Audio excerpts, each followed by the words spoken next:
Assalamualaikum warahmatullahi wabarakatuh. Waalaikumsalam warahmatullahi wabarakatuh. Terima kasih Septi dan juga terima kasih semua yang ikut dan terus bersama di majelis air mata murojaah ini. Di majelis ini kita saling mengingatkan karena seorang hafiz Quran adalah di antara hamba Allah yang paling membutuhkan, yang paling memerlukan diingatkan. Karena di pundaknya ada cahaya rangi bukan hanya dirinya, tetapi masyarakatnya, bahkan dunia ini, dan cahaya itu tetap dipikulnya sampai akhirat nanti. Maka nasihat ataupun saling mengingatkan sesama kita menjadi kekuatan untuk terus memikul ayat dengan penuh kebahagiaan. Majelis Air Mata Murojaah ini adalah tempat di mana seluruh keluh kesah dan air mata saat menghafal misalnya tidak lagi diberikan kemudahan, saat murojaah sedang sulit-sulitnya, maka di sini semua itu akan diubah menjadi sesuatu yang tadinya berat menjadi ringan, sesuatu yang tadinya sulit menjadi mudah, karena kita bersama-sama, memikulnya bersama-sama. Janganlah berpikir bahwa hafalan kita ini berat, sementara hafalan teman kita ringan. Tidaklah demikian di mata Allah. Bisa jadi beratnya hafalan tanda besarnya bobot pada hafalan kita. Berat berarti berbobot. Oh, berarti hafalan kita ini bukan kaleng-kaleng. Di situ banyak pahala yang besar. Di situ ada jihad. Di situ ada sabar. Di situ ada syukur. Di situ ada segalanya. Sehingga begitu berat bobotnya.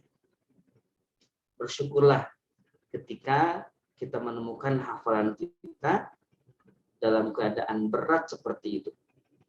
Ada juga mungkin hafalannya ringan. Maka yang ringan bersyukurlah. Karena siapa tahu ringan itu bukan karena tidak adanya bobot, tetapi dibantu oleh para malaikat untuk mengangkat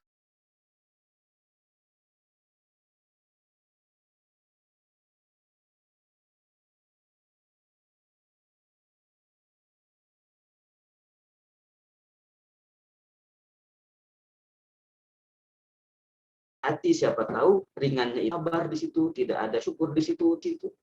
Maka sebenarnya itu semakin berkesan dan husnul khatimah. Allah berikan akhir kehidupan terbaik.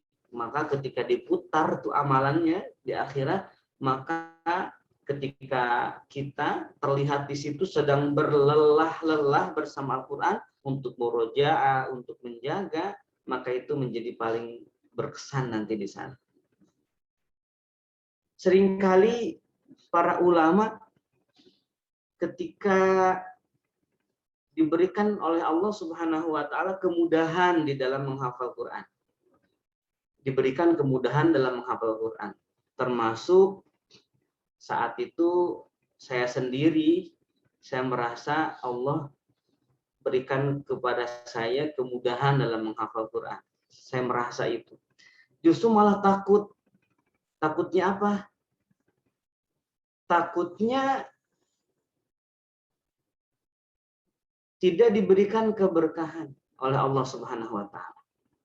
Biasanya para ulama itu ketika diberikan kemudahan terlalu mudah sehingga melebihi yang lain, biasanya untuk menggapai hafalan yang bermanfaat, ilmu yang bermanfaat, maka akan dibuat sebuah tirakat.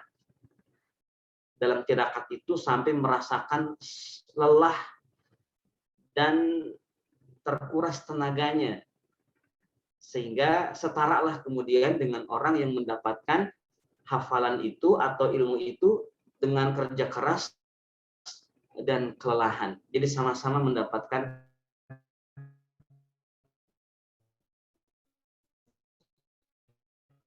kelelahan. Saya teringat karena hampir kelelahan itu nyaris tidak ada ketika sedang menghafal Al-Quran dahulu. Itu yang terjadi pada saya. Lalu saya punya inisiatif karena saya khawatir, dibalik rasa syukur kepada Allah, tetapi khawatir. Khawatirnya pertama, hafalan tidak berkah. Yang kedua, hafalan dicabut oleh Allah lebih cepat. Seperti mudahnya diberikan hafalan. Maka di situ pun saya juga membuat tirakat khusus selama 3 tahun kemudian setelah hatam Al-Quran itu paling sedikit murojaah 1 hari 10 juz, paling sedikit. Seringkali ada 15 juz, ada 20 juz untuk sehari.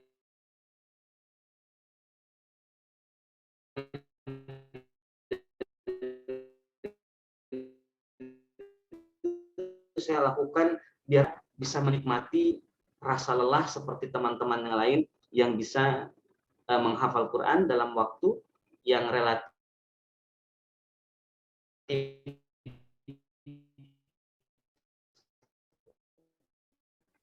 lama, sehingga dalam menghafal Quran itu justru kenikmatan yang membawa keberkahan. Lelahnya dalam menghafal Quran menjadi kenikmatan yang membawa keberkahan. Dan standarisasi hebatnya penghafalan dari mutqinnya, ya, bukan dari mutqinnya, tetapi dari keistiqomahannya bersama Al-Quran. Dari keistiqomahannya bersama Al-Quran. Ini cirinya. Sehingga mutqin tidak ditanya lagi. Misalkan gini, udah lancar belum hafalannya? Itu nggak perlu ditanya lagi. Kan sudah berapa juz hafalannya? Itu pun juga nggak perlu ditanya lagi. Yang harus ditanya itu, sudah istiqomah belum? Nah, itu perlu dipertanyakan. Ya, kenapa? Karena orang sudah istiqomah, apakah hafalannya lancar atau tidak?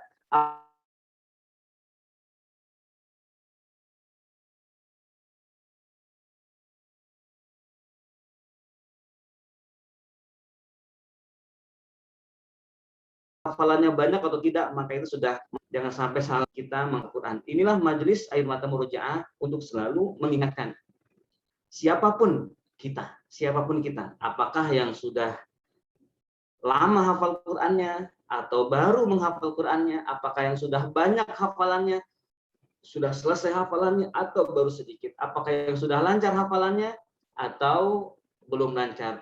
Semuanya kita sama-sama, kita sedang belajar untuk istiqomah. Baik, pada pagi hari ini temanya sesuatu yang sering ditanyakan tentang pengaruh perbuatan maksiat terhadap hafalan Al-Quran, ya. Kalau ditanya ke saya, apakah perbuatan maksiat berpengaruh kepada hafalan Al-Quran? Jawaban saya pasti berpengaruh dan wajib berpengaruh. Pasti berpengaruh dan wajib berpengaruh. untuk merusak hafalan. Kenapa? Ketika misalkan seorang hafiz Quran, dia melakukan maksiat, tetapi hafalannya bagus-bagus saja, baik-baik saja misalkan hafalannya. Itu musibah besar. Ya, musibah besar. Kenapa? Karena sesuatu yang baik tidak akan pernah betah bersama yang buruk.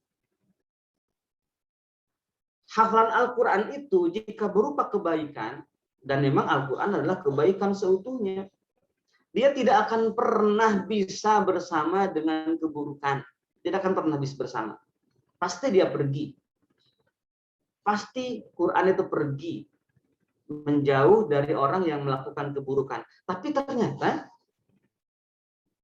ternyata ada orang maksiat tetapi hafalannya tetap bersama dirinya.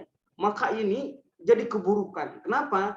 Berarti ada kehinaan yang besar pada orang itu di mana Allah biarkan Qur'annya bercampur dengan dosanya. Itu ibarat kotoran gitu ya, ibarat sesuatu yang suci jatuh ke dalam kotoran, itu kan menghinakan. Jadi dosanya sangat besar. Misalkan begini, ada seorang melakukan maksiat, apakah dosanya besar? Iya, dosanya besar. Tetapi dia itu selain melakukan maksiat juga dia punya hafalan Al-Quran, maka dosanya lebih besar. Dosa yang dilakukan atau perbuatan maksiat yang dilakukan saat seseorang sedang di dalam dirinya ada hafalan Al-Quran itu lebih buruk dibanding dengan maksiat dilakukan oleh seseorang yang tidak ada hafalan Qurannya. Di situ. Makanya mesti hafalan itu pergi, ya. Mesti hafalan itu pergi. Dengan perginya hafalan melalui maksiat itu seringkali berupa kasih sayang dari Allah. Jadi seorang maksiat hafalannya dicabut. Itu seringkali bisa jadi anugerah sebenarnya. Paling tidak dia merasa bahwa dirinya diperhatikan oleh Allah. Allah sedang menjaga Qur'annya yang tidak dijaga oleh dirinya. Dan dia pun menyadari bahwa perbuatannya itu dosa yang harus diperbaiki, yang harus ditaubati. Untuk apa? Untuk meraih kembali hafalannya. Karena hafalan itu tidak akan dibalikin sama Allah kalau belum taubat. Nanti setelah taubat, nanti dibalikin sama Allah Subhanahu wa Ta'ala hafalannya. Sedangkan orang yang misalkan melakukan maksiat tetapi masih ada hafalannya, bisa jadi dia tidak pernah merasa bahwa dirinya telah melakukan dosa.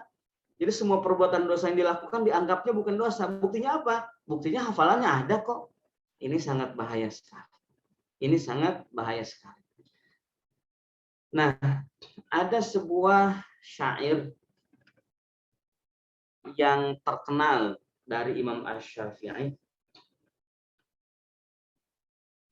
Ya. Katanya begini, syair tersebut pasti banyak yang hafal di sini. Syakautu ila waqi'in su'a hifdhi fa arsyadani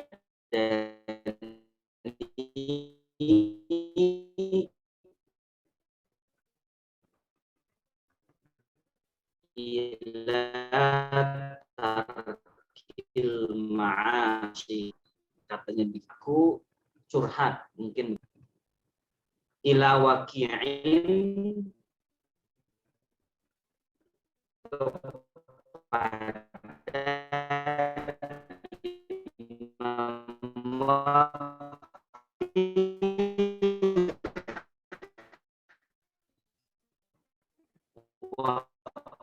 ini salah seorang guru dari Imam Asy-Syafi'i tentang buruknya hafalan. Ini Imaki tentang buruknya hafalan. Baik.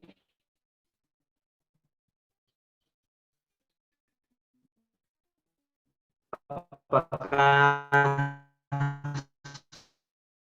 suara saya terdengar? Ke sini memang di tempat saya, kalau misalkan bisa diperbaiki sinyalnya di sini.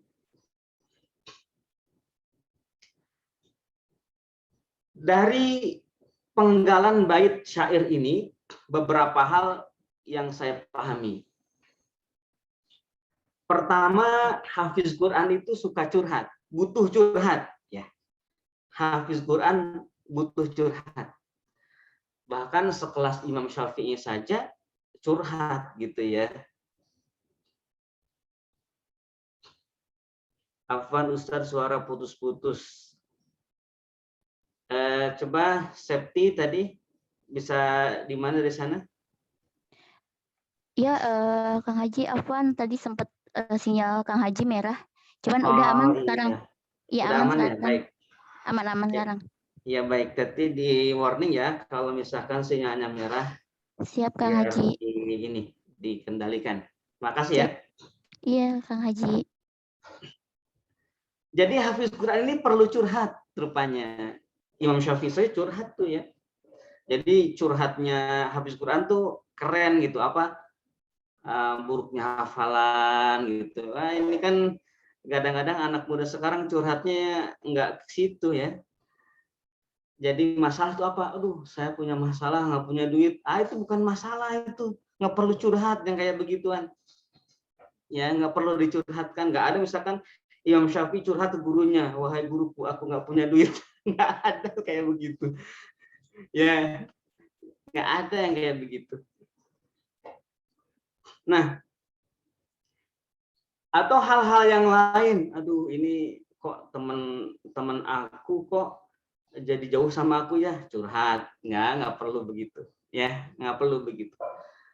Halaman-halaman media sosial juga banyak curhat-curhat, ya, banyak curhat-curhat yang ketika saya melihat semua itu curhatan, ya, semua itu curhatan, dan karena pada dasarnya manusia butuh curhat ya, manusia butuh curhat itu, tetapi hafiz Quran curhatnya memang karena memang hafiz Quran butuh curhat, yang dicurhatkannya itu adalah tentang hafalannya buruk itu misalkan satu, sering lupa, yang kedua tidak lancar, yang ketiga murojaahnya berat, yang keempat tidak khusyuk, dan banyak hal ya hafalan buruk itu.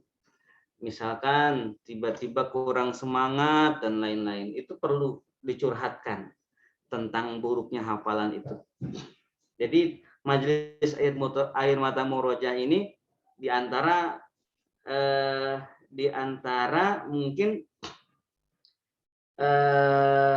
diantara media lah, sedikit banyaknya bisa kita, termasuk saya sendiri bisa menemukan ruang curhat di situ yang tepat, seperti curhatnya Imam Asy-Syafi'i kepada gurunya Imam Waqi.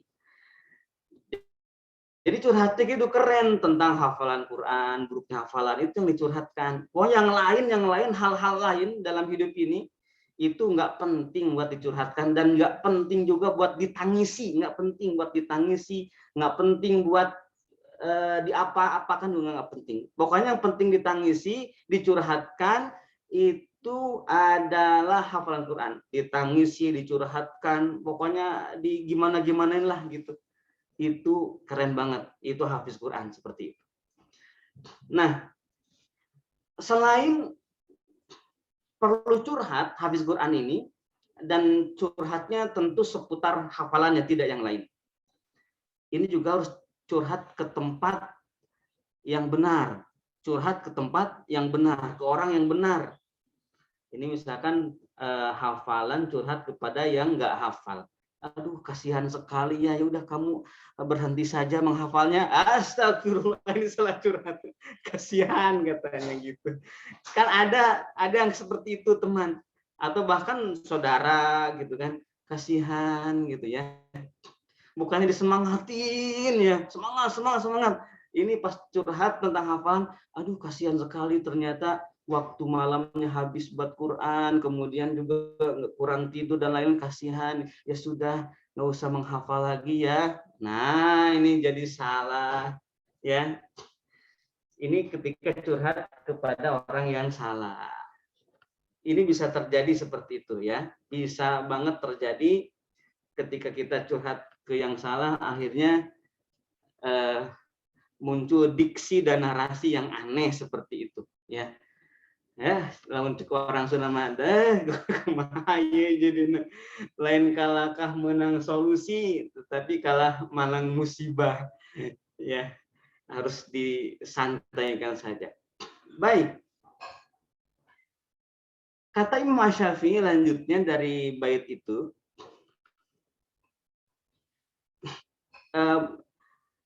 fa'arsyadani ila tarkil ma'asi. Itu banyak sekali diksi yang berbeda terkait riwayat syair ini. Ada yang mengatakan fa'arsyadani, ya, fa'arsyadani, ada juga dengan kosakata yang lain, ya. Tetapi diksinya sama, maknanya kurang lebih sama. Fa'arsyadani ila tarkil ma'asi. Kalau fa'arsyadani ini, bait ini saya dapat ijazah langsung dari guru saya. Jadi fa'arsyadani. Syakautu ila waqi'in su'a hifzi fa arsyadani ila tarkil ma'asi. Ini saya dapat ijazahan dari guru saya dengan diksi fa arsyadani ya. Fa arsyadani ila tarkil ma'asi. Di sini pun juga terlihat bahwa seorang hafiz Quran itu punya hubungan yang dekat dengan gurunya. Jadi nggak jauh tuh dengan gurunya. Kadang-kadang kan begini, ada seorang murid dengan gurunya itu jauh gitu sehingga nggak berani curhat, aduh rumahnya mau curhat malu dan sebagainya. Nah ini nggak begitu hafiz Quran itu punya hubungan yang dekat dengan gurunya. Semua persoalan itu diceritakan kepada gurunya, dengan penuh adab, dan juga tentu gurunya pun juga penuh adab di sini. Dan seorang guru itu akan senang kalau mendengarkan curhatan dari muridnya. Hanya saja curhatannya benernya seperti Imam Asy-Syafi'i. Ini kadang-kadang santri curhat bukan karena buruk hafalan, karena pengen pulang. Santri. Jadi pas pengen pulang baru temuin gurunya. Astagfirullah, ada yang seperti itu ya. Pernah saya menjabat di salah satu pesantren modern sebagai bagian pengasuhan, ya, Qismur Riayah. Nah itu kalau datang tuh minta pulang gitu, bukan gimana Ustaz ya ini hafalan saya, enggak gitu. Kalau masalah hafalan nggak penting, kalau pulang penting. Kadang-kadang masih salah tuh santri seperti itu, ya. Mudah-mudahan di sini jika ada santri nih, ya, jika ada santri, coba pikirkan baik-baik curhat yang tepat kepada orang yang tepat, ya. Jangan sampai ketemu orang yang tepat curhatnya yang lain, ya. Atau misalkan kita punya curhatan yang bagus malah tempat curhatnya yang salah. Ini harus tepat dan punya hubungan yang baik, yang harmonis, yang dekat dengan gurunya sehingga bisa cerita. Nah, di situ guru tahfiz atau guru kita bisa melihat, oh sebenarnya di sini yang menjadi ganjalannya bukan sulitnya hafalan. Ditanya dulu, kamu lagi sedih ya, gitu kan. Oh iya sedih, kenapa sedih? Kan nanti dihibur tuh sama gurunya sehingga hilang sedihnya, semangat lagi. Kira-kira begitu. Bukan hanya masalah maksiat doang ya, bukan hanya masalah maksiat doang, tapi masalah yang bukan maksiat pun juga yang mengganggu hafalan itu bisa diceritakan, bisa dicurhatkan dengan cara yang baik. Hubungan, kalau kita lihat hubungan guru dan murid ya, Imam Asy-Syafi'i contohnya dengan gurunya namanya Imam Malik.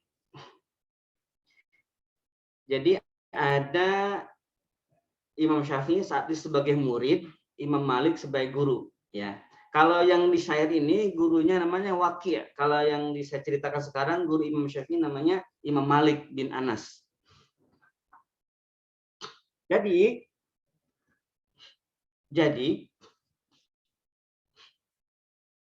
kalau mau bertanya dan curhat kepada guru itu, ya,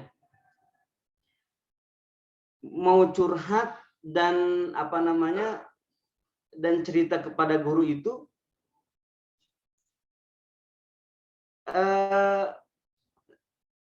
tidak kemudian melanggar sopan santun gitu ya. Tidak melanggar sopan santun. Tidak melanggar sopan santun. Sehingga selalu menggunakan cara-cara yang baik. Cara-cara yang baik dan tetap menjaga sopan santun itu. Sehingga seringkali karena terlalu menjaga sopan santun, itu curhat jadi sulit. Nah, ini gimana ya? Kalau saya curhat suul adab nggak gitu. Jadi banyak seperti itu. Ya, sehingga menjadi sulit. Maka momentum yang paling ditunggu oleh Imam Asy-Syafi'i itu ketika ada orang lain yang bertanya. Kan ada orang lain yang misalkan yang kurang adab tiba-tiba curhat gitu. Nah, ya. Misalkan ada orang tadi kenal dari kampung dan jauh gitu, ada yang curhat kepada Imam Malik, itu jadi momentum tuh, ya. Jadi momentum kemudian untuk ikutan curhat. Jadi yang curhat ini satu orang, yang dengerin banyak kan jadinya. Oh iya, sama nih masalah ini sama gitu ya. Makanya kalau di majelis ini pun juga yang bertanya satu, mungkin keresahannya sama gitu di situ ya. Nah, Imam Syafi'i itu seringkali tidak kebagian tuh untuk curhat di tengah-tengah Imam Malik ini karena menjaga adab. Akhirnya selalu menunggu ada orang lain yang bertanya, yang biasanya yang belum tahu adab gitu yang bertanya. Tetapi memang juga dimaafkan, dimaklumi. Biasanya kalau zaman saat itu orang Arab Baduy. Orang Arab Baduy itu biasanya kurang adab tuh, ya. Tetapi justru kalau ada orang Baduy datang, orang Arab Baduy datang itu senang para santri di situ yang sudah tinggi ilmunya karena menjadi momentum di mana kemudian di situ yang lain yang ada di situ bisa kebagian curhatnya di situ, ya. Nah, kira-kira itu bagaimana hubungan yang dekat antara guru dengan murid, meskipun harus menjaga adab, maka selalu mencari momentum yang tepat, ya, untuk kemudian bisa berinteraksi dan bisa mencurhatkan isi hatinya. Dan Imam Syafi'i juga tidak segan-segan ketika punya masalah besar, misalkan. Masalah besar itu apa? Masalah besar itu adalah hafalan. Nah, kalau ini nggak boleh nih. Kalau masalah hafalan ini semuanya jadi adab. Pokoknya gini, kalau curhat soal hafalan itu adab semuanya, ya. Jadi jangan malu nih kalau untuk curhat hafalan, jangan malu. Justru kalau nggak dicurhatkan itu jadi nggak adab jadinya. Ya, kalau yang ini, kalau untuk hafalan Quran khususnya. Atau kalau untuk curhat masalah yang lain ya harus menjaga adab. Ya, menjaga adab dengan seperti tadi Imam Syafi'i itu, ya. Tetapi kalau untuk tentang hafalan yang buruk, ini pokoknya kalau nggak curhat, nggak diceritain, nggak minta solusinya, itu jadi nggak adab. Jadi biarin sajalah, pokoknya mau disebut nggak adab atau nggak adab, yang jelas justru kalau punya hafalan buruk ini nggak adab ke guru. Jadi murid yang nggak sopan tuh itu. Murid yang punya hafalan tapi hafalannya nggak dijaga, itu nggak adab jadinya. Ya. Nah, maka dalam bait ini dijelaskan, tapi ini gurunya bukan Imam Malik yang ini, Imam Waqi', ya. Langsung saja diceritakan oleh Imam Asy-Syafi'i kepada gurunya Imam Waqi'. Kenapa? Karena kalau hafalan sudah buruk, ini harus yang terpikir pertama kali itu, ya, pertama kali itu tentu selain kita ingat Allah dan ingat ayat, tetapi kita harus fokus kepada guru kita karena ada keberkahannya di situ. Guru kita lah yang akan mempertemukan kita dengan ayat, sebagaimana guru kita yang mempertemukan kita dengan Allah, mengenalkan kita dengan Allah. Ingat, oh iya guru kita. Misalkan kita udah jauh nih, udah jauh sama guru kita karena kita udah nggak di pesantren misalkan, ya sudah, kita datang lagi ke guru kita, kan bagus tuh ya. Kenapa kok tiba-tiba datang nih, Ustadz, saya hafalan saya ini buruk ini, nah gitu ya. Jauh-jauh datang dari Aceh ke Bandung, misalnya gitu ya, untuk menanyakan itu kepada gurunya. sampai menghabiskan perjalanan yang cukup lama, apalagi jalan kaki ya dari Aceh sampai Bandung, kebayang tuh ya, hanya untuk mencari gurunya. Jadi pas nyampe Bandung langsung mungkin karena di jalan murojaah terus. Kira-kira seperti itu. Nah, apa yang dijawab oleh gurunya itu fa'arsyadani ila tarkil ma'asi. Lalu dia, kata Imam Asy-Syafi'i, guruku itu yang bernama Waqi, memberikan arahan kepadaku, memberikan nasihat ke jalan yang lurus, memberikan petunjuk, irsyad namanya ya. Irsyad ini bukan sekedar nunjuk-nunjuk doang ya, irsyad ini. Fa'arsyadan ini menunjukkan bukan sekedar nunjuk doang ataupun juga bukan sekedar menjelaskan solusi doang, tetapi sang guru ini sudah mempraktekannya. Itu namanya rusdan. Dalam surah Al-Kahfi ada ayat Nabi Musa berkata kepada Nabi Khadir, hal attabi'uka ala an tu'allimani mimma 'allimta rusyda. Bolehkah aku ikut engkau untuk engkau ajarkan kepadaku apa-apa rusdan, ilmu rusdan itu ya, yang telah diajarkan oleh Allah kepada engkau. Nah, gitu ya. Itu kalimat Imam Syafi'i. Rusdan itu adalah nanti ketika seorang guru memberikan rusdan, itu maksudnya adalah arahan, petunjuk, nasihat yang kalimat-kalimat itu sudah diamalkan oleh gurunya, gitu ya. Itu namanya fa'arsyadani. Kadang-kadang begini, guru ngasih arahan aja, harus begini, tapi gurunya nggak ngamalin. Nah, itu bukan irsyad namanya. Bukan irsyad, itu hanya ngasih tahu doang. Nah, kita ini harus curhat kepada apa? Kepada seseorang atau guru kita yang memberikan irsyad, ya, yang memberikan saran, dan saran itu memang dikerjakan oleh gurunya itu sebelum dikerjakan oleh muridnya. Fa'arsyadani. Apa yang ditunjukkan di situ? Fa'arsyadani ila tarkil ma'asi. Meninggalkan maksiat. Meninggalkan maksiat. Saya pikir-pikir Imam Syafi'i maksiatnya apa ya gitu ya. Kok sampai seperti ini ya. Fa'arsyadani ila tarkil ma'asi. Imam Syafi'i yang soleh, yang sudah hafal Al-Quran, usia 7 tahun, kok tiba-tiba bisa bertemu dengan hafalan yang buruk. Yang tadinya sudah mungkin kok jadi nggak mungkin lagi gitu misalkan. Atau bukan hanya Quran saja, tapi hafalan ilmu yang lain, hadis misalkan. Tapi yang paling penting memang hafalan Al-Quran. Kok bisa orang atau pemuda sesoleh Imam Asy-Syafi'i bisa jatuh dalam perbuatan maksiat? Nah, ya, seorang santri yang hebat, yang soleh seperti Imam Asy-Syafi'i bisa jatuh kepada perbuatan maksiat. Maksiat apa yang dilakukan? Maka sebenarnya saya sendiri tidak pernah mendengar atau membaca sebuah riwayat tentang dosa yang dilakukan oleh Imam Asy-Syafi'i. Maksiat apa? Tidak. Saking bersihnya Imam Asy-Syafi'i ini. Hanya saja kalimat fa'arsyadani ila tarkil ma'asi itu pengakuan dari Imam Asy-Syafi'i sendiri, pengakuan, dan gurunya mengarahkan ke situ untuk apa? Untuk muhasabah. Untuk muhasabah. Karena dosa itu seringkali nyelip gitu ya, nyelip, terselip dosa itu, nyelip sekali itu. Sehingga tidak disadari kalau punya dosa. Tidak disadari kalau ada dosa di situ. Karena nyelip sekali kecil misalkan, sehingga tidak sadar. Maka yang harus dilakukan oleh penghafal Quran adalah kalau memang tidak diketahui maksiatnya apa, muhasabah. Di situ, muhasabah. Jadi fa'arsyadani ila tarkil ma'asi itu, kalau misalkan kita melihat contohnya Imam Asy-Syafi'i itu ada muhasabah di situ. Dengan muhasabah maka dosa-dosa yang terselip itu, bisa terlihat dan bisa terasa. Sehingga apa? Sehingga bisa kemudian kita beristighfar, kita bertaubat dari dosa itu, dan kemudian siap kembali dengan hafalan kita.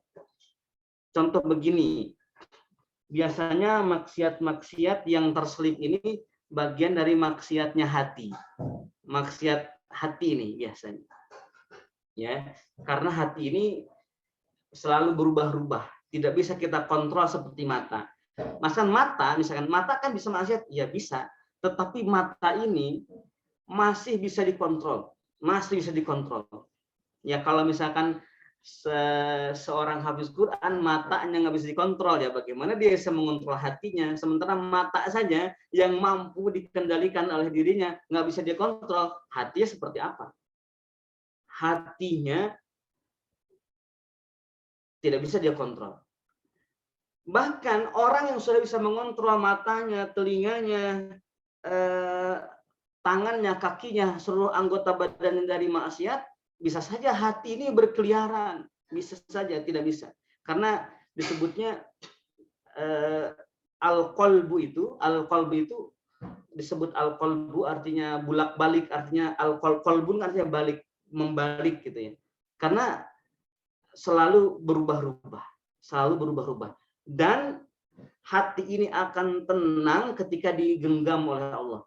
Tenang gitu. Maka kita ada doa, ya muqallibal qulub, tsabbit qalbi ala dinik, misalkan. Doa yang sering kita baca juga. Ya muqallibal qulub, tsabbit qalbi ala dinik. Kalau saya membaca ya muqallibal qulub itu sebelum salam, ya. Sebelum salam ketika sholat itu tahiyat, tasyahud, sebelum salam ya muqallibal qulub. Mungkin kalau ada di sini yang membaca doa ya muqallibal qulub tsabbit qalbi ala dinika wa ala ta'atik ketika tahiyat, ya, ketika tahiyat akhir atau tasyahud akhir sebelum salam, itu berarti satu perguruan dengan saya. Ya, satu sanad itu. Ya muqallibal qulubi tsabbit qalbi ala dinik wa ala ta'atik. Wahai yang membolak-balakan hati, teguhkanlah hatiku dalam agamamu dan taat kepadamu. Ya, ini doa yang selalu saya baca dari kecil dahulu ketika sejak diajarkan tahiyat, ya. Jadi ketika tahiyat diajarkan tuh satu paket tuh dengan yang muqallibal qulub, ya, satu paket.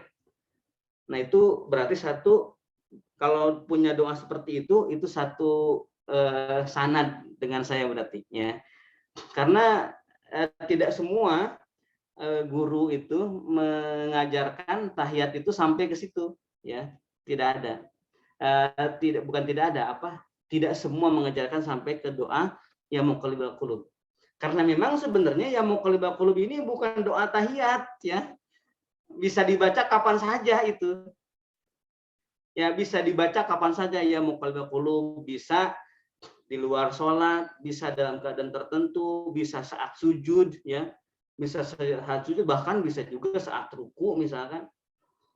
Tetapi ya sebelum salam ini ya muqallibal qulub, ya, karena memang ya muqallibal qulub ini bukan doa tahiyat, jadi sebenarnya bisa dibaca kapan saja, ya, kecuali ketika sedang berdiri sholat. Jadi pas sholat itu ketika berdiri itu di situ tidak ada doa, adanya bacaan Quran. Kalau lagi berdiri Al-Fatihah, bacaan Quran. Kalau mau berdoa itu di ruku, di sujud, dan di duduk antara dua sujud atau di setelah tahiyat. Itu saat-saatnya seseorang bisa berdoa tuh, ya. Saat ruku, saat i'tidal, saat sujud, saat duduk antara dua sujud, kemudian saat tahiyat. Setelah yang wajibnya di belakangnya itu kita bisa berdoa di situ.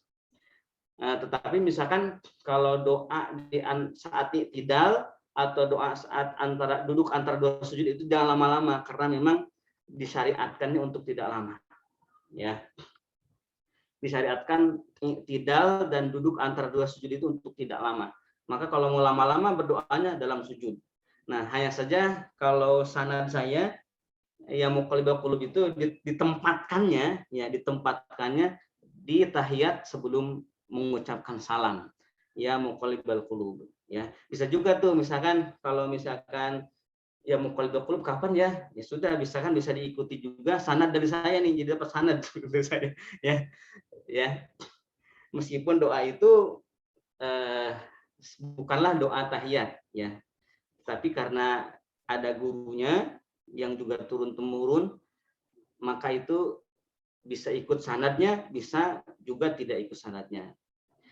Baik. Nah, itu hati. Jadi hati itu selalu berubah-ubah. Maka maksiat hati ini paling sulit untuk dikendalikan. Paling sulit untuk dikendalikan. Maka doa yang barusan, ya muqallibal qulub, itu diantara yang membantu kita bagaimana caranya mengontrol. Ya, bagaimana caranya mengontrol hati kita. Contoh begini misalkan. Tentang dosa hati ke Allah. Ini yang paling ini ya, dosa hati ke Allah. Jadi kebanyakan ini dosa hati ke Allah. Salah persepsi terhadap Allah. Ini yang paling sering terjadi. Contoh begini misalkan. Siapa yang menciptakan kita? Allah. Ya, siapa yang menciptakan kita? Maka jawabannya adalah Allah. Siapa yang memberikan petunjuk kepada kita? Allah. Ya, Allah. Siapa yang memberi makan kepada kita? Allah. Siapa yang memberi minum kepada kita? Allah. Siapa yang memberikan kesembuhan kepada kita? Allah. Ya, Allah. Siapa yang menghidupkan kita? Allah. Siapa yang mematikan kita? Allah. Ini yang benar. Ini yang benar. Tapi seringkali karena terlalu biasanya, ya, terlalu sesuatu yang berulang-ulang terjadi kepada kita. Jadi ketika nikmat Allah, ya, datang kepada kita secara berulang-ulang dan menjadi kebiasaan sampai kita lupa bahwa nikmat itu dari Allah. Kita lapar, terus kita makan. Yang mengenyangkan siapa? Allah, bukan makanan. Tetapi karena kita ini nikmat Allah udah sering berulang kepada kita, sehingga sampai-sampai kalau nggak ada makanan, aduh gimana nih saya lapar, nggak ada makanan. Nah, ingat di situ. Jadi tidak ada makanan itu menjadi resah, Itu diantara bentuk dosa hati. Ya, kecil memang, kecil ini. Sebenarnya dosa hati kecil, tetapi ini yang perlu dimuhasabah, Aduh, bisa kayak gini. Yang paling parahnya santri, ya mungkin terjadi di lingkungan ketika saya masih jadi santri. Jadi kalau santri udah nggak punya uang, itu bingung, ya, udah nggak punya uang jajan tuh. Allahu Akbar. Jadi seakan-akan yang memberikan kebahagiaan, memberikan makan, memberikan minum itu bukan Allah, tetapi makhluknya. Yang mengenyangkan itu makan bukan Allah, yang menjadikan segar itu minum bukan Allah. Ini jadi salah. Kenapa? Karena sering berulang-ulang nikmat Allah datang terjadi kepada kita dan kita nikmati seakan-akan itu bukan dari Allah pada akhirnya. Kita jadi mengaitkan kenyang kepada makanan, mengaitkan segar kepada minuman, mengaitkan datangnya nikmat kepada uang dan lain sebagainya. Aku misalkan begini, siapa yang ngasih rezeki? Allah yang ngasih rezeki. Tetapi kenapa kalau orang tidak dapat pekerjaan, itu aduh saya bingung nih, gimana ya, saya nggak kerja nih. Tuh jadi begitu. Hati-hati. Apalagi hafiz Quran, jangan sampai punya pikiran seperti itu. Maka setiap kali ada salah persepsi di situ, maka saat itu pula lah hafalan ini akan memburuk. Maka di situ muhasabah. Di antara salah persepsi itu adalah persepsi tentang hafalan juga. Jadi hafalan Quran kita salah persepsi. Misalkan gini, Allah telah memudahkan Al-Quran untuk dihafal. Kok nyatanya sulit? Nah, ini salah persepsi lagi. Ini akan merusak hafalannya seperti ini. Jadi saya tidak akan membahas dosa-dosa yang besar, misalkan kayak perbuatan pacaran, misalkan kalau santri-santri hafiz, karena perbuatan itu biasanya santri hafiz bisa jaga, ya bisa jaga. Tapi kalau masalah hati, tiba-tiba suka kepada orang yang tidak halal, nah lain lagi tuh. Astagfirullah, sebanyak bertaubat di situ ya. Belum saatnya, belum saatnya. Makanya tundukkan pandangan dulu ya, tundukkan pandangan. Atau ya jagalah hati seperti itu. Nah, persepsi yang salah, misalkan ketika Allah kasih hafalan, langsung spontan mengatakan berarti Allah sayang kayak gitu. Kemudian Allah nggak kasih hafalan pada kita udah menghafal. Kemudian kita persepsikan berarti aku ini dihinakan Allah, nggak begitu ceritanya. Artinya apa? Kebaikan dan keburukan semuanya dari Allah dan semuanya digunakan untuk Allah. Dalam hal ini jangan sampai ciri seseorang dimuliakan itu ketika diberikan kesenangan dunia. Jangan sampai. Karena menghafal Quran ini banyak unsur dunianya. Misalkan dimudahkan menghafal itu kan dunia. Menghafal mudah itu dunia. Kemudian diberikan hafalan mutkin itu dunia. Kemudian diberikan prestasi juga. Misalkan dapat nilai bagus itu dunia juga. Ikut musabaqah menang dunia juga. Itu dunia semua. Ya. Dunia semua. Maka jangan sampai membuat standar orang hebat hafalan itu dengan itu. Ya, jangan punya standar seperti itu. Juga ketika kemudian ada orang yang hafalannya buruk, tidak bagus-bagus, tidak lancar-lancar, itu juga jangan menjadi standar itu Qur'annya buruk, jangan. Ya. Justru semuanya baik-baik saja selama meyakini dan mengetahui dengan jelas bahwa Allah kasih hafalan, Allah juga tidak kasih hafalan, itu semuanya dari Allah dan Allah sedang memberikan ujian dengan itu semua. Baru itu mulia. Jadi dikasih hafalan jadi mulia, tidak dikasih hafalan tetap mulia. Nah, kemuliaan inilah yang dicari oleh hafiz Quran. Kemuliaan inilah yang dicari. Jadi mulia walau tidak dikasih hafalan, juga tetap mulia walau atau misalkan saat dikasih hafalan yang banyak. Tetap mulia. Kenapa? Karena hatinya ke Allah terus. Nah, gitu ya. Di antara dosa-dosa yang kecil yang bisa menyelinap nih ke dalam hati, bisa menyelinap ke dalam hati. Nah, salah persepsi ini bahkan bisa menjadikan bukan sekedar buruk hafalannya, tetapi juga bisa jadi berat itu menghafal murojaah karena salah persepsi ya terhadap Allah Subhanahu wa taala. Nah, ini ketika seorang hafiz Quran merusak hafalannya dengan perbuatan maksiat. Jadi maksiat itu sangat banyak dan saya tekankan di sini dari bait Imam Asy-Syafi'i ini hafiz Quran pertama butuh curhat ya.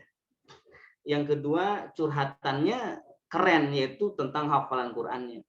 Yang ketiga curhat ke orang yang tepat yaitu ke gurunya.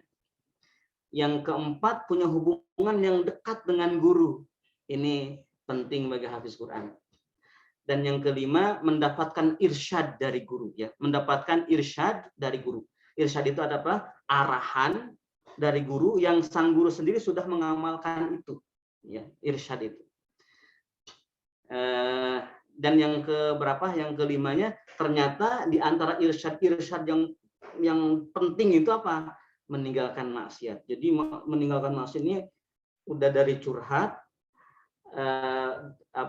dari curhat, kemudian curhat ke yang tepat, punya hubungan yang dekat dengan guru, kemudian gurunya juga irsyad, punya irsyad.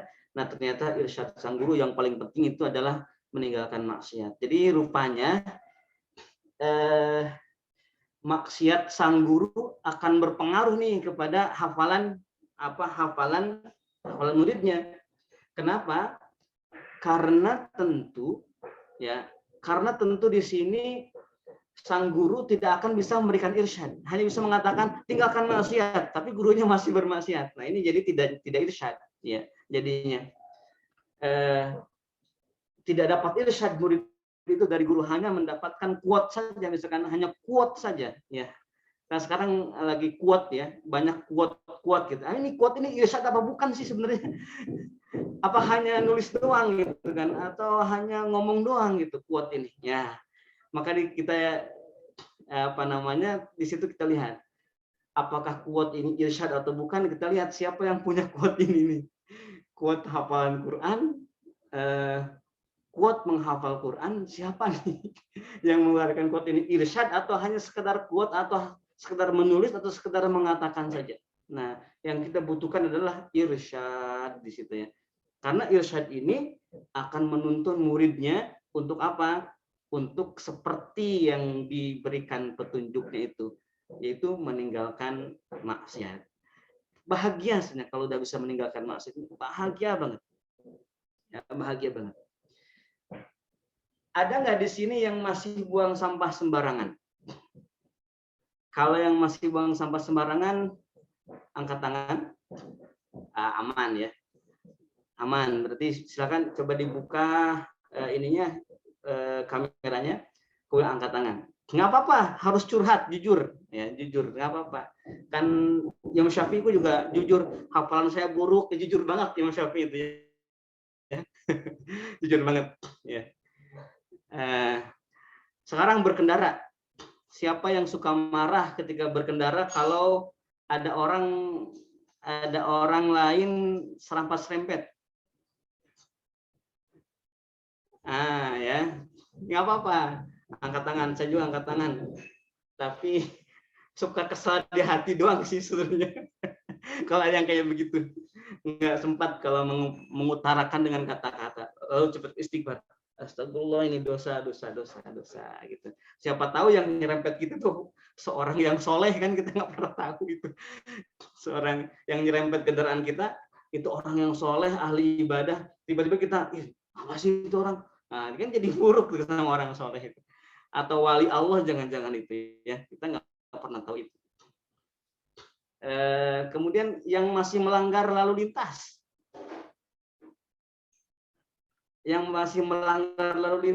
ayo, ini suka menarik nih, pelanggaran lalu lintas khususnya di Indonesia. Ini di Indonesia, mungkin kalau yang teman kita di negara yang lain bisa beda dalam hal ini, tapi di Indonesia ini sampai pernah di suatu acara saya jadi tukang parkir. Saking kesel lihat ketidakteraturan itu, saya turun dari mobil ya, saya jadi tukang parkir dulu dah, ayo gitu ya. Saking sulitnya ini mengatur dengan sendirinya ya, harus turun tangan, harus ada yang turun. Kemudian siapa yang kalau menyetir atau pakai mobil tidak pakai sabuk pengaman, atau pakai motor nggak pakai helm, ya, nggak pakai helm. Jadi kenapa sih nggak pakai helm? Jaraknya dekat katanya gitu kan, dan nggak ada polisi. Jawabannya nggak ada polisi, ya. Ini kalau hafiz Quran nggak pantas nih kayak begininya. Jadi hafiz Quran itu harus taat aturan gitu ya, diusahakan taat aturan. Siapa yang masih suka gosok-gosok sendal? Ya. Jadi ceritanya saya dulu, kalau saya itu sendal sampai sekarang, selama pesantren ya, sampai sekarang menggosok sandal teman atau siapapun nggak pernah. Lebih baik telanjang kaki dan kemudian kena hukum. Kadang-kadang pesantren bingung tuh, mau telanjang kaki nanti dihukum, karena kan nggak boleh telanjang kaki itu. Kalau harus pakai sendal, gosok nih gitu. Ya lebih baik dihukum lah di situ daripada harus harus pakai sendal punya orang tanpa izin ya. Ya, ada pernah itu suatu ketika saya berada di sebuah pesantren, mohon maaf kalau ada teman saya di pesantren itu, dan atau sampaikan salam ke kiainya dari saya. Kalau misalkan merasa ada yang satu pesantren dengan saya dan mengetahui kejadian ini, sampai kiainya tertawa-tawa ke saya. Jadi rupanya saya mau pergi, sendal saya hilang, sendal jepit. Saya nggak pernah punya sendal bagus. Jadi sendal jepit ini sendal yang paling jadi sasaran digosok orang. Karena kan sendal jepit tuh ya,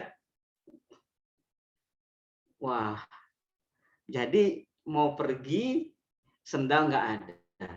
Akhirnya saya telanjang kaki. Sementara perginya sama siapa? Sama kiai, gitu kan. Diajak sama kiai. Sedang nggak ada. Akhirnya kan saya nyeker tuh telanjang kaki sama kiai. Kiai kan kaget. Kenapa Ustadz? Dia manggilnya Ustadz ke saya, kiai. Kenapa nggak pakai sendal? Tidak ada kiai sendalnya. Pasti digosok nih, kata sang kiai tersebut, gitu ya. Akhirnya kiai tersebut nyari-nyari tuh bintangnya, sendal Ustadz yang hilang nih, coba dicari. Sendal apa, warnanya apa? Sebenarnya saya bingung. Kenapa? Karena sendal saya dipakai sama kiai. Bingung ngomongnya gitu kan.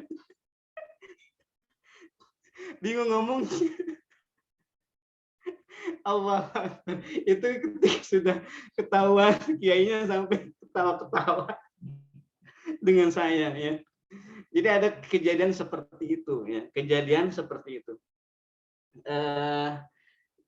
Dengan kiai saya dulu gitu. Saking akrabnya saya dengan kiai, tapi tentu dengan adab yang apa namanya, yang selalu saya terapkan. Makanya kalau sekarang ada salah satu keturunannya atau santrinya sekarang bisa disampaikan salam dari saya ya. Pasti beliau tertawa juga kalau ingat ini. Insya Allah dijamin. Baik.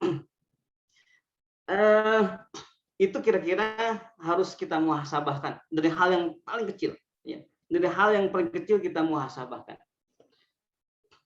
Apalagi kalau sampai ke makanan yang harus benar-benar hati-hati kita menjaganya. Jangan sampai ada makanan teman diambil gitu, ada roti sepotong punya siapa nih diambil. Itu biasanya ya sebut saja misalkan santri gini, santri, anak sekolah, mahasiswa, ini rentan yang kayak begini nih ya. Kalau sudah selesai sekolahnya, pesantrennya, atau misalkan udah selesai kuliahnya, kuliah lagi, mungkin ini bisa jadi aman. Tetapi ini justru masa-masa di pesantren, di sekolah, atau masa-masa kuliah nih, bisa jadi ini terjadi, ya. Dan itu menjadi sesuatu yang tidak pernah dimuhasabahkan, ya. Yang tidak pernah dimuhasabahkan, padahal itu bisa jadi sesuatu yang menghambat kita. Baik, itu barangkali yang uraian saya. Sekarang saya minta curhat-curhatnya, boleh nih ya, curhat-curhatnya. Bisa ditulis di kolom komentar atau langsung raise hand. Jadi yang curhat satu orang, dua orang, yang lain bisa mendengarkan, karena bisa jadi semuanya sama tuh, persoalannya sama, curhatnya. Tentang masalah apakah ini termasuk maksiat atau bukan ya gitu. Bisa jadi seperti itu. Apakah termasuk maksiat atau bukan ya? Kira-kira seperti itu. Dalam berkendara, dalam keseharian, ya bisa dibahas di situ. Atau dalam perjalanan, atau di kendaraan umum misalkan. Di kendaraan umum, di kereta, pernah nggak duduk sementara di situ ada orang tua yang membutuhkan duduk gitu kan? Hal-hal yang seperti itu yang harus dimuhasabahkan.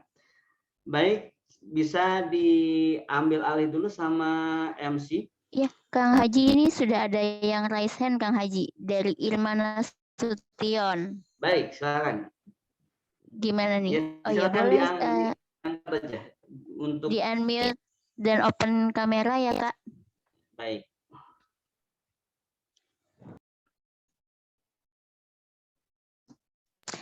Boleh Kak Irma, silakan. Kak Irma Nasution.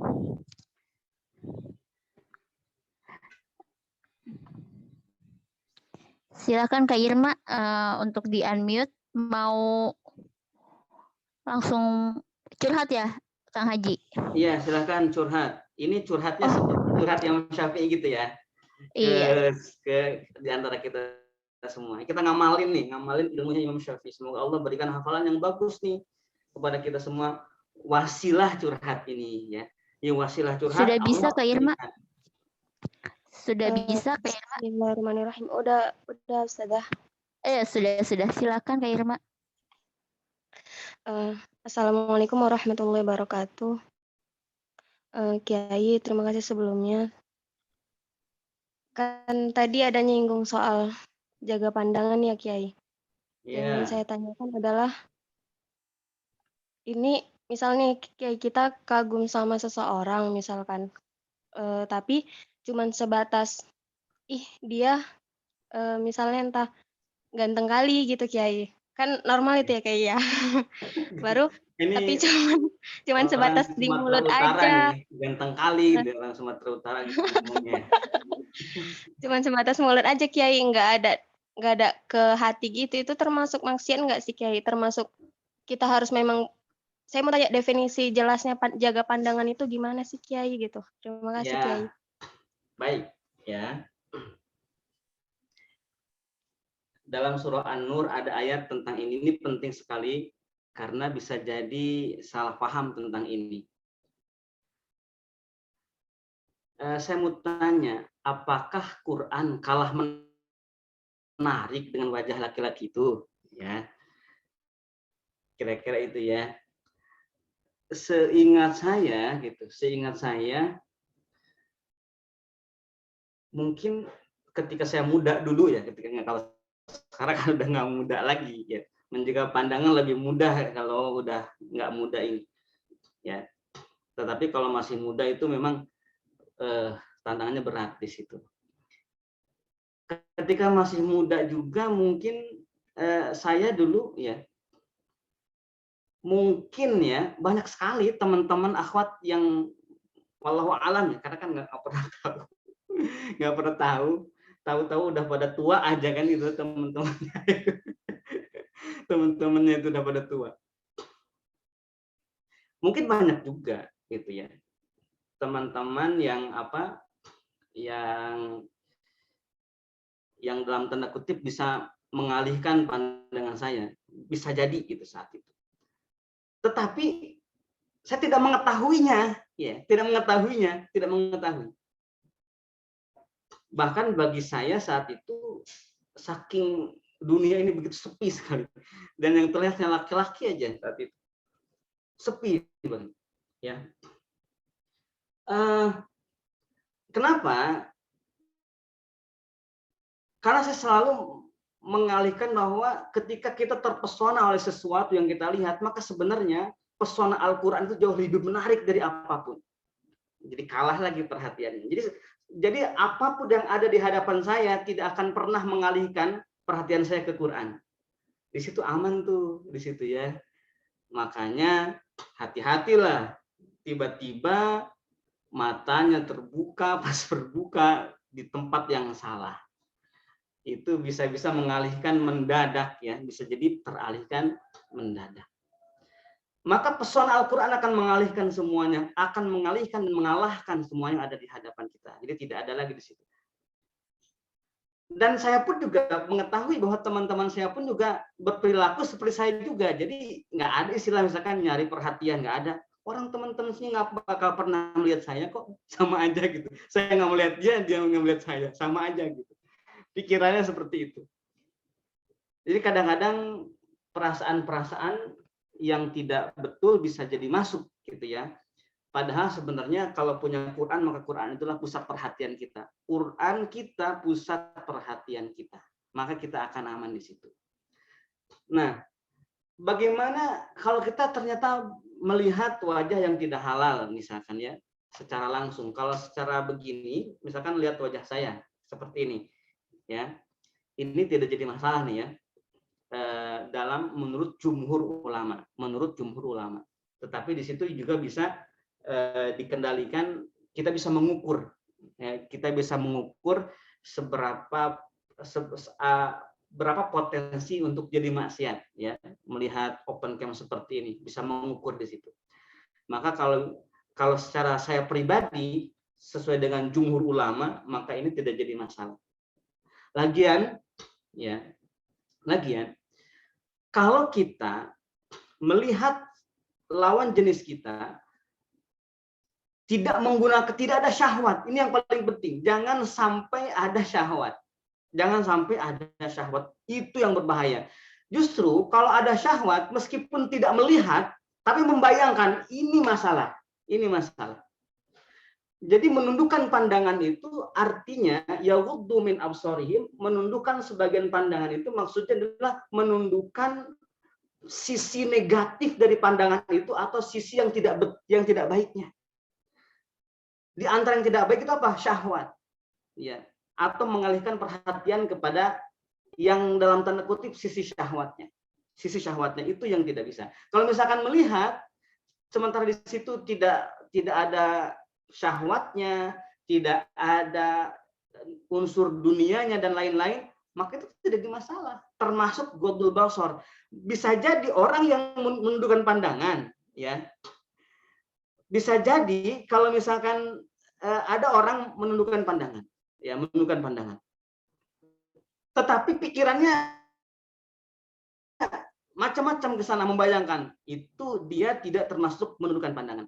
Meskipun matanya tertutup, tetapi pikirannya dia membayangkan hal-hal yang lain,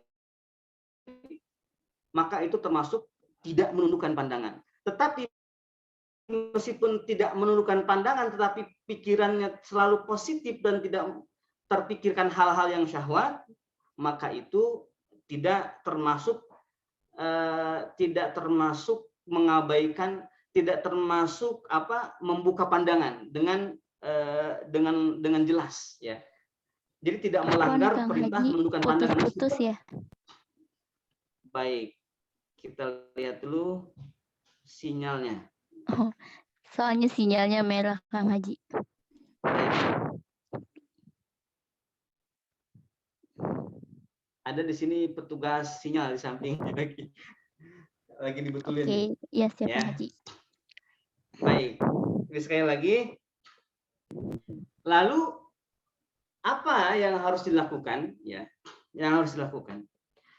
Lalu orang misalkan saya ini kan nggak ada syahwat, jadi boleh dong misalkan tidak menundukkan pandangan. Tetap tidak boleh. Kenapa? Karena membuka potensi untuk itu, gitu. Ya. Tetap tidak boleh. Kalau begitu biar saya melihat-lihat teman gitu kan nggak menundukkan pandangan, jadi boleh? Nggak, tetap nggak boleh. Kenapa? Karena meskipun memang saat itu, ya, memang saat itu bisa saja tidak, tetapi kalau keseringan dan lain sebagainya, itu menjadi kebiasaan dan itu jadi bahaya. Maka gunakan saja pandangan itu pada yang tepat, dan kendati pun harus melihat kepada yang misalkan mestinya harus ditundukkan pandangannya, maka lakukanlah sekedar wajibnya saja, sekedar wajibnya saja. Kata Imam Al-Ghazali begini, kata Imam Ghazali, ini pesan kepada para laki-laki. Tundukkanlah pandanganmu sampai ketika kamu berkunjung kepada rumah temanmu, lalu disambut oleh istrinya, lalu istrinya bilang kepada teman kamu, bilangnya begini, suamiku, teman kamu yang buta sudah datang. Katanya begitu. Saking menundukkan pandangan disangkanya buta gitu. Saking selalu menundukkan pandangan disangka buta. Itu kata Imam Ghazali. Ini hebat nih kayak begini nih. Ya. Jadi seakan-akan nih, tundukkanlah pandangan sampai istri temanmu menyangka kamu buta. Nah, itu ya. Imam Ghazali itu dalam kitab Ihya-nya seperti itu, menulis dalam kitab Ihya tentang ghodul basar ini. Ini seperti itu. Maka seringkali apalagi lagi muda ya, lagi masih muda, penting banget menjaga pandangan. Ya, meskipun misalkan ketika dulu saya mencoba menundukkan pandangan ketika masih muda, itu memang unik gitu, unik menjaga pandangan itu. Kalau misalkan kalau saya kan organisasi juga, organisasi ketika harus bertemu dengan teman-teman akhwat, meeting itu punggung-punggungan kan, punggung-punggungan. Jadi saya pernah lihat. Ya, karena apa? Karena kalau mendengarkan suara itu kan masihlah kita bisa kemudian menganalisa ya suara-suara penting dan tidak. Tetapi kalau sudah terbiasa dengan tidak menjaga pandangan, itu maka akan rusak semuanya. Punggung-punggungan, nggak pernah kena teman. Tahu-tahu sekarang udah pada tua gitu. Oh, ternyata begini. Udah pada tua. Ya nggak apa-apa ya. Artinya penting sekali menjaga pandangan. Nah, kalau tadi misalkan Irma wah ganteng kali gitu, ganteng kali. Dalam hatinya ganteng kali, ya. Ganteng kali. Kali ganteng, ganteng kali ya, kali ganteng. Kali itu sungai ya kalau di Jakarta. Nah, itu bahaya ya, itu termasuk yang berbahaya. Ya, itu termasuk yang berbahaya ketika kita melihat orang dari gantengnya gitu ya. Mestinya kita bisa melihat hal-hal akhiratnya, jangan dunianya. Ya, melihat hal-hal akhiratnya bukan hal-hal dunianya. Itu bisa lebih bagus. Misalkan seganteng apapun, maka kita tidak akan pernah terpikat oleh gantengnya. Apakah memang memilih pasangan karena gantengnya? Kan enggak juga. Atau memilih pasangan karena cantiknya? Kan enggak juga kan? Ya. Semua yang begini, semua wajah yang digunakan buat sujud ke Allah itu semuanya nggak ada yang jelek, semuanya bagus. Dan semua mata yang ditundukkan pandangannya itu semuanya bagus, nggak ada yang jelek ya. Kira-kira seperti itu jawabannya. Jadi Irma Neng Irma ya, kalau orang Sumatera Utara apa Neng teh apa ya, kira-kira seperti itu. Wallahu a'lam. Silakan yang lain, masih ada waktu. Kang Haji, ada yang raise hand lagi ya Kang Haji, namanya Adi Mahdi Fadil. Fadil. Baik. Bismillahirrahmanirrahim. Untuk kesempatannya Kang Haji, semoga selalu dan keberkahan Allah selalu tercurah kepada antum dan keluarga. Amin Allah ya rabbal alamin. Begini Kang Haji ya, terkadang kan bukan merasa so istiqomah ya Kang Haji ya. Terkadang ketika kita mengevaluasi terhadap ibadah ya, terus hafalan kita, ketika rutinitas itu terus berlanjut ya, continue ya. Dan pada satu fase ketika kita lihat kok tidak ada ketentraman gitu, kok tidak ada kenyamanan. Begitupun dengan hafalan, ketika misalnya kayak target murojaah tercapai gitu ya Kang Haji. Tetapi tidak ada rasa kayak masih kosong gitu loh. Apakah itu termasuk ketidakberkahan dalam beribadah atau hafalan atau gimana Pak Haji? Dan juga tadi Kang Haji kan bilang bahwa ketika kita melihat sesuatu yang lebih menarik di luar sana, terus kita bandingkan dengan Al-Quran, ya bahwa yang menarik itu tidak ada apa-apanya ketimbang Al-Quran gitu loh. Nah, perspektif seperti ini apakah itu hadir dengan sendirinya, atau kita memancing atau menstimulus pemikiran kita bahwa oh Al-Quran itu seperti ini. Ketika kita melihat sesuatu lebih baik di luar, kita bandingkan dengan Al-Quran bahwa apakah itu lahir dengan sendirinya atau kita memancing untuk berpikir seperti itu. Terima kasih Kang Haji. Baik, ini pertanyaan yang bagus, mungkin juga dibutuhkan oleh teman-teman yang lain ya. Pertama, sudah berusaha untuk istiqomah, tapi kok nggak nyaman-nyaman juga gitu ya. Gini, apa sih yang menyebabkan nggak nyaman?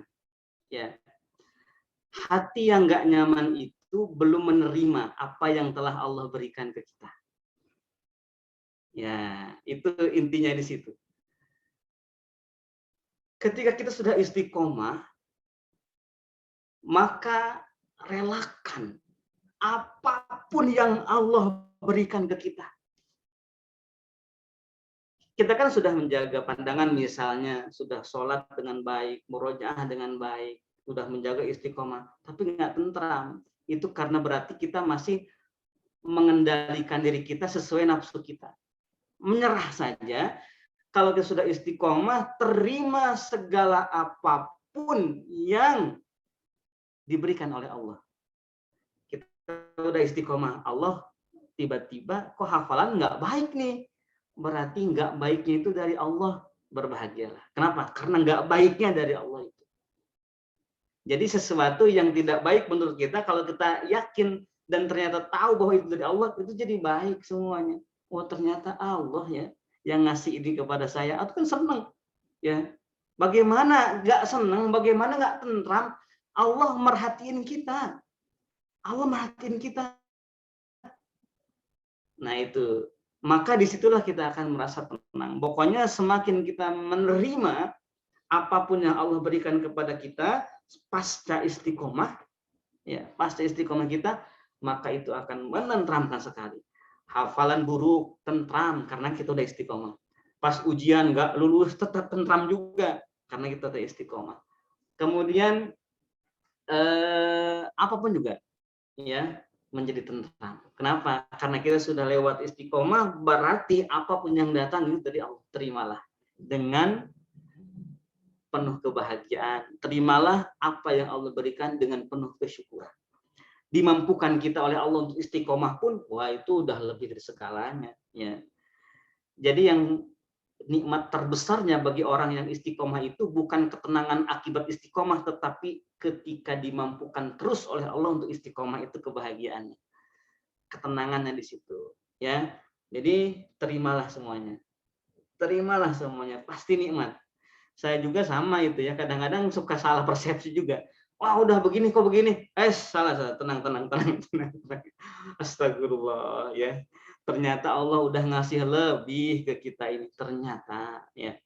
Allahu Akbar ya. Sadarlah di situ saya. Ini nasihat buat saya juga ya. Yang kedua, apakah ketertarikan ke Quran itu diupayakan? Ini alami sebenarnya, alami ya.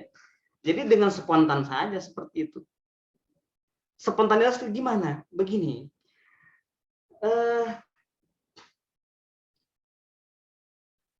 Ya spontan saja, kalau spontan susah diomongin ya. Susah diomongin ya. Jadi bagaimana caranya mungkin bisalah diupayakan gitu. Kalau belum otomatis gitu ya, bisa diucapkan upayakan bagaimana hilang ketertarikan. Tahu nggak kepo ya? Kepo, kalau orang sekarang ada kepo ya. Jadi kepo itu ingin tahu di luar kita ya. Ingin tahu di luar kita. Mungkin itu definisi yang saya buat sendiri biar lebih umum ya. Kepo itu ingin tahu di luar kita. Maka itu bahaya sebenarnya, bahaya. Atau scroll apa Instagram, kan saya juga pernah tuh scroll Instagram ya. Pengen dengerin tausiah, kan banyak tuh Instagram yang scroll tausiah. Itu menjadi ngaco. Bisa dibayangkan sampai 30 menit scroll. Astagfirullah, saya bilang ini kalau murajaah 30 menit itu udah dapat berapa? 30 menit scroll. Astagfirullah.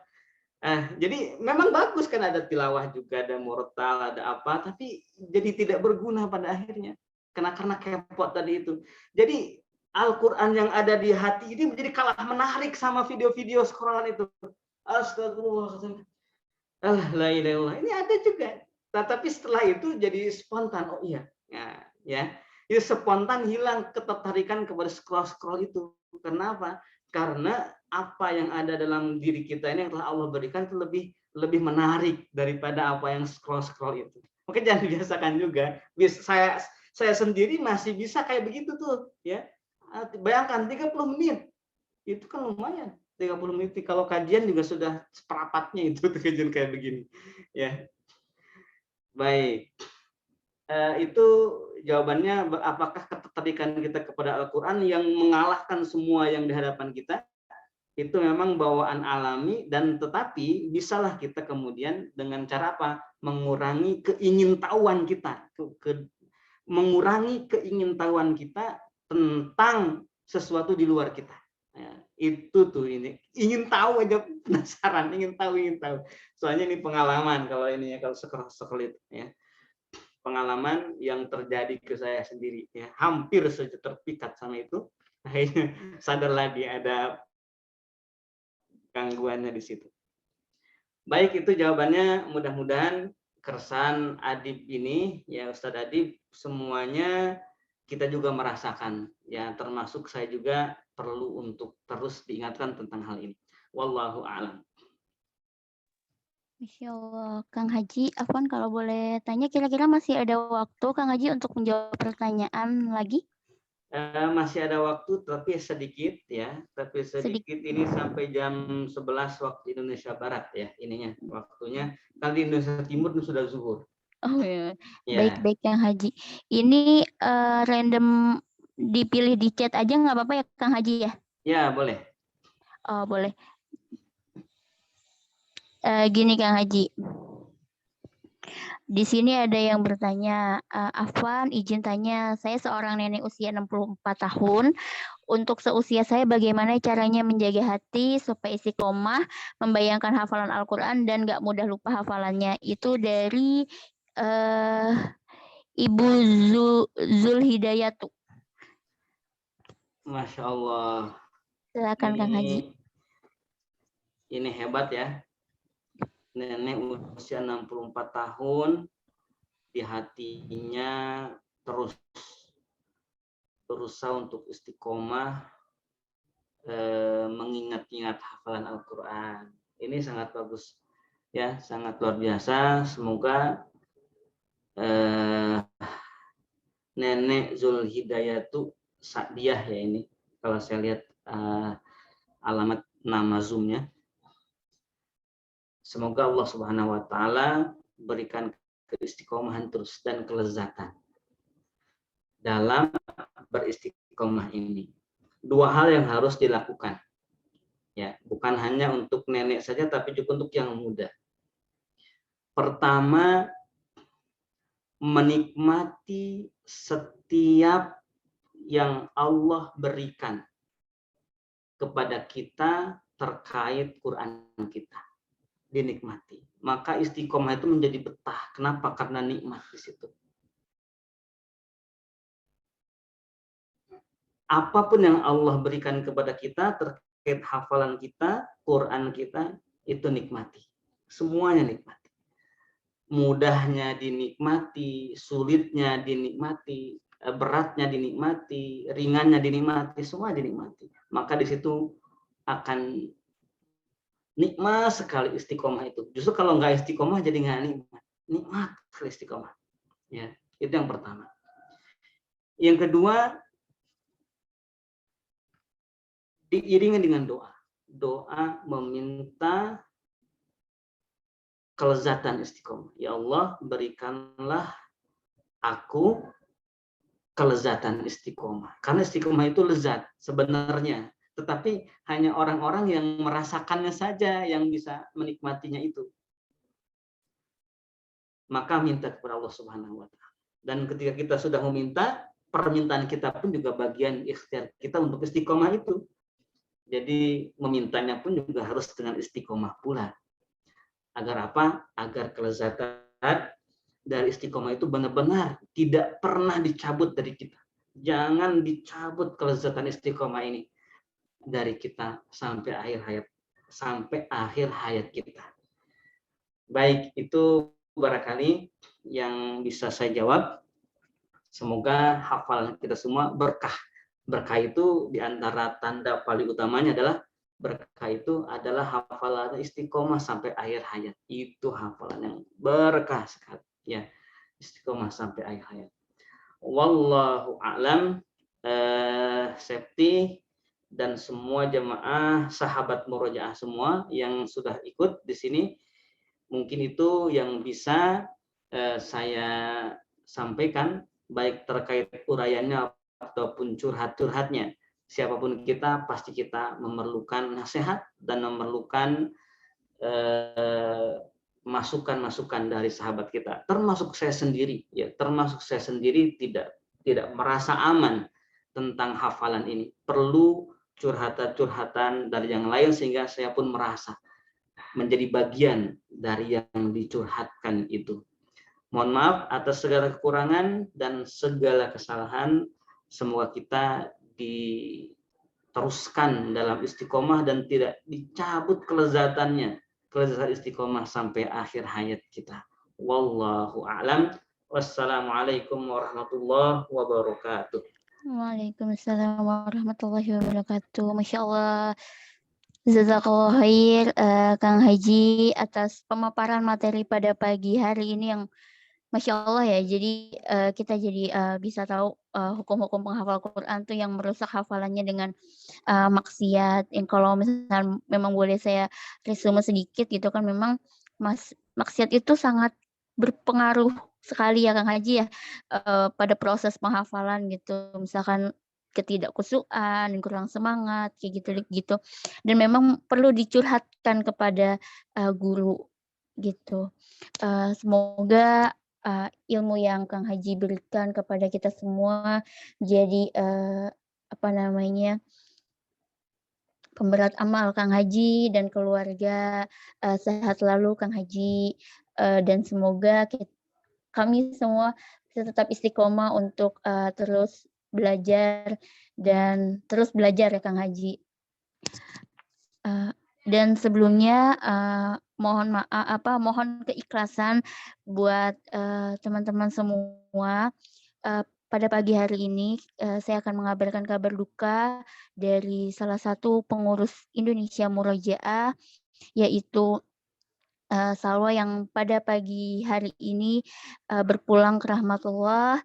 Mohon keikhlasan buat teman-teman untuk mengirimkan Al-Fatihahnya untuk Bapak Deden Istilhori bin Haji Incep Kustomi. Mohon keikhlasan teman-teman untuk mengirimkan Al-Fatihah. Bismillahirrahmanirrahim.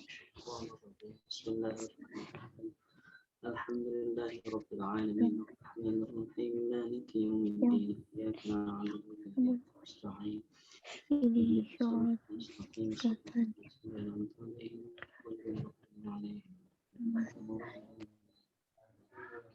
Amin amin amin ya rabbal alamin. Semoga beliau diberikan tempat terbaik di sisi Allah Subhanahu wa taala.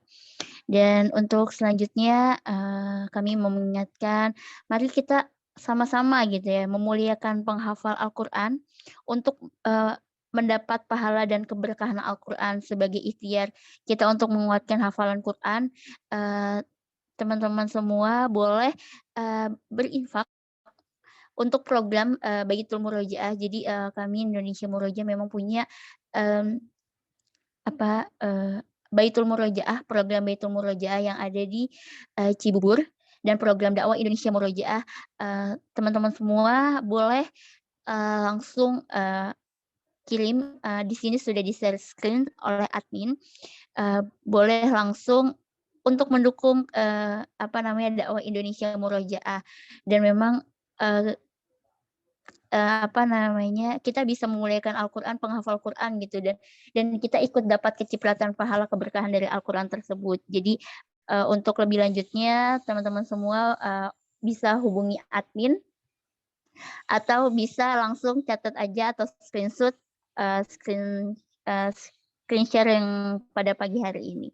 Gitu aja. Semoga mohon maaf sekali lagi jika memang masih ada pertanyaan yang belum dijawab. Insya Allah di lain waktu nanti bisa tanya lagi via Instagramnya Indonesia Murojaah. Bisa tanya aja via Instagram Indonesia Murojaah. Dan untuk teman-teman yang pada pagi hari ini ikut kajian boleh resumenya diupdate dan di-tag ke Instagramnya Indonesia Murojaah gitu. Jadi biar sama-sama untuk untuk yang hari ini belum hadir gitu kan, biar sama-sama ikut dapat ilmunya. Jadi bisa sama-sama juga kan dapat pahalanya kayak gitu untuk share kajian pada pagi hari ini. Dan semoga teman-teman semua dan kami sebagai pengurus itu bisa istiqomah dalam menghafal Quran, karena memang yang terpenting poinnya adalah istiqomah gitu, bukan seberapa banyak hafalan yang kita hafal, tapi seberapa istiqomah kita untuk terus menjaga hafalan tersebut. Marilah kita tutup kajian pada hari ini dengan baca hamdalah. Alhamdulillahirrahmanirrahim. Istighfar, astagfirullahaladzim, dan doa kafaratul majelis. Subhanakallahumma wa bihamdika asyhadu. Kurang lebihnya saya sebagai MC mohon maaf jika memang masih banyak kurangnya. Semoga kedepannya bisa lebih baik lagi, dan semoga pekan depan kita bisa sama-sama terus ikut kajian ilmu mata murojaah ini, dan jangan pernah lelah untuk terus belajar dan menyiarkan agama Islam. Kurang lebihnya mohon maaf. Wassalamualaikum warahmatullahi wabarakatuh.